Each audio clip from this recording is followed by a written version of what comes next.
President of Independent Women's Voice, and she joins us tonight. Tammy, you'd think that there would be people who make a living protecting women who would say, wait a second, this is a big deal. You know, you should always admit when you're wrong. But I haven't heard anybody talk about this story, and certainly no one on the left. Why? Yeah, look, it's not only are they not admitting that they were wrong, but the argument could be made that they knew from the start, right? So this was a political stunt.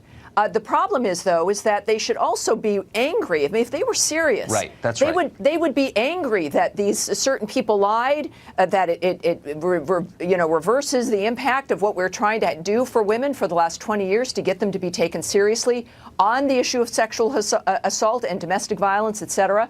But you hear crickets. It's silence. And even the media.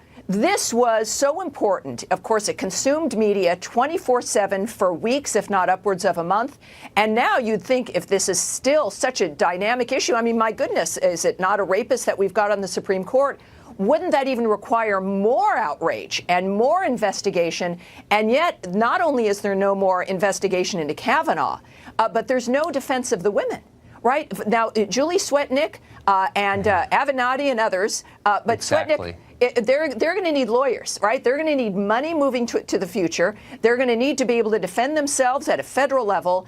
And there's like silence for them, too. Everybody has run for the hills. And what this does confirm is that this was just simply a stunt, that they knew what they were doing. They didn't care about the impact on women overall, and they still don't. And that is the largest fraud facing the American people. The American left, not only not being champions for women and others on the fringe and for these issues, they've been enablers of having those issues get worse. And they are the enemy of women across this country.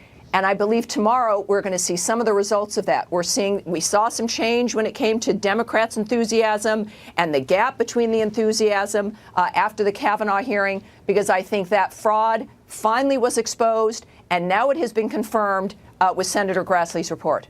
It's remarkable, since you put it that way. That's right. They are not even trying to protect the women whose lives they said they so deeply cared about. What about all the candidates who said that last month, who are now running for office and have not said word one? It's very, and they're never asked about it. Yeah, weirdly. And that's the strange thing, because I know the news moves quickly, but just everyone think about it. These women, they've thrown into the volcano, and they don't care. They don't care what's happened to them. No one's going to save those women. No one's going to save the people that have been referred. I mean, this is the DOJ. This isn't like, you know, your local prosecutor, and I love local prosecutors as well. But this is serious federal crime, and Grassley's not done yet. Grassley says, you know, they're looking at witness tampering on the Leland Kaiser case, and all of that. It's amazing. None of these women have support, and that's the Democratic Party that's looking to have more power starting tomorrow. It's totally transactional, and no, we're not going to call you in the morning, apparently. No, that's Tammy, right. thank you very much. Thank you, Tucker.